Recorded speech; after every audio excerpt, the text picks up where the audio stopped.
In 1988, Dr. James Hansen, then director of NASA's Goddard Institute for Space Studies, stood before the U.S. Senate and testified that global warming has reached a level such that we can ascribe with a high degree of confidence a cause and effect relationship between the greenhouse effect and observed warming. It is already happening now. This last year, 2021, comes in as the sixth warmest year on record, and it continues this large, long-term warming that Jim Hansen was detecting even in 1988. And in 1988, that was also a globally warmest year, but now that ranks only 28th in the ranking. And so the warming that we've had since Jim Hansen's testimony has been dramatic and totally vindicates the concern and the warnings that he put out at that time.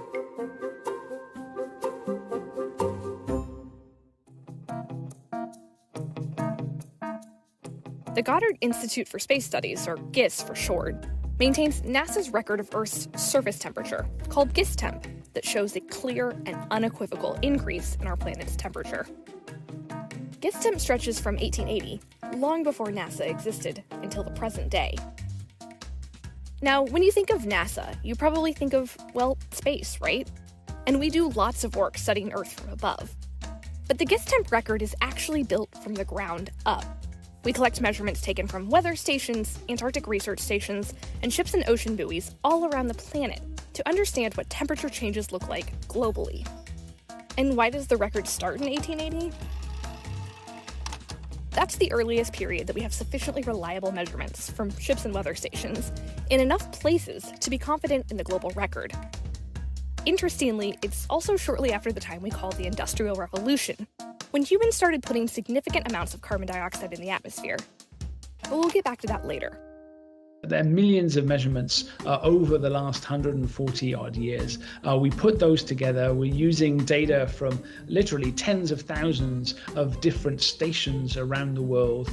We use the information that's there to create a global picture of what's happening, and that gives us a very accurate estimate of how any year ranks, or what the anomaly is for any one year compared to what happened in the 19th century or what happened in the middle of the 20th century. So we have our statistical reconstruction of Earth's recent climate, but in research science, we like to check our work. There are a couple ways we can do this. First of all, teamwork. Our colleagues at NOAA and at other agencies and universities around the world also create their own records, and we can line them up side by side and see just how closely they align. Everyone's independent climate records show the same thing. Earth is warming significantly and rapidly. And here at NASA, we have an even cooler way to check our work: space. Right now, we have more than 24 satellites dedicated just to studying our planet. Satellites can take measurements of the entire planet and line them up with our estimate of global temperature change. And sure enough, they also match. Our measurements from space match up well with what our analysis tells us. Earth's climate is warming. The next big question: why is our planet warming? Well, let's jump back to the Industrial Revolution.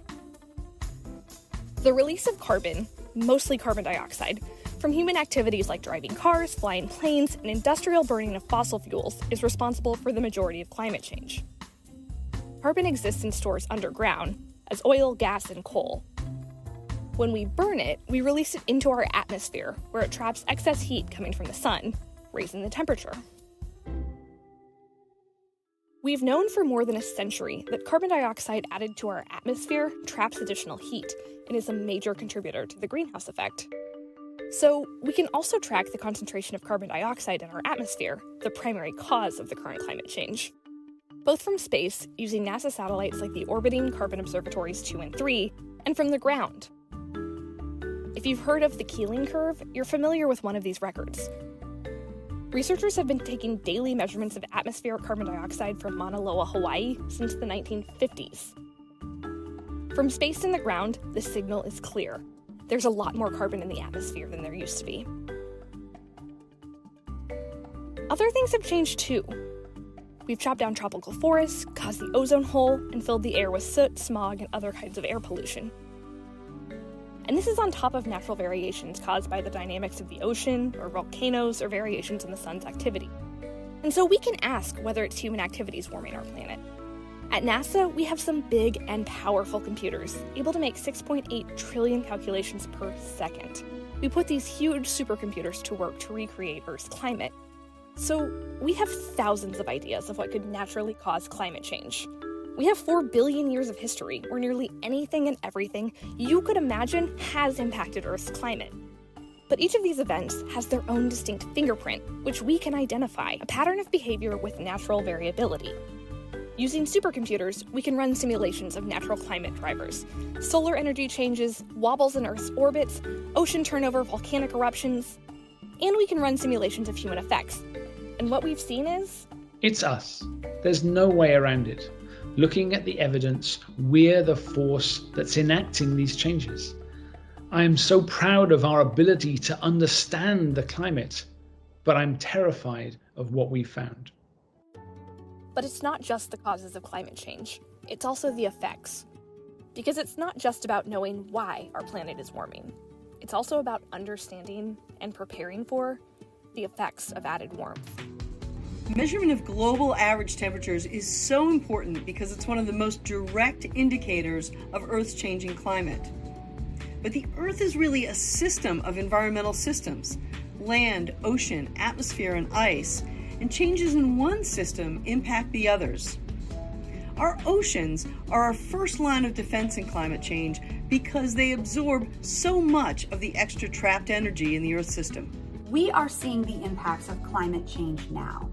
Now we know that as our climate warms, wet areas are getting wetter and dry areas are getting drier.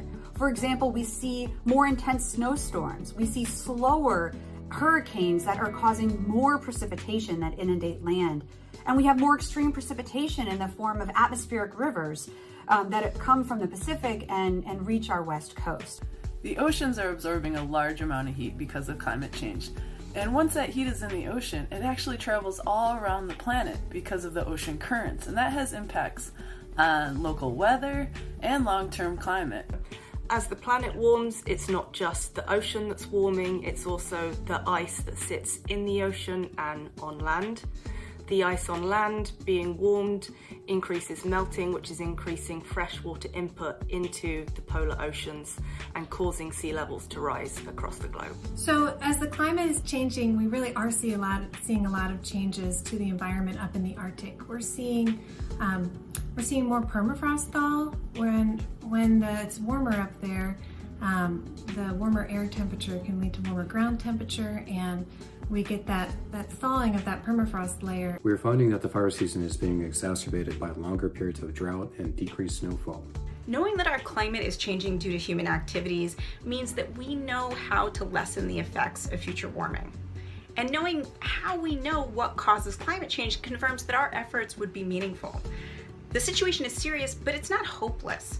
Together, we can decide to make a better choice.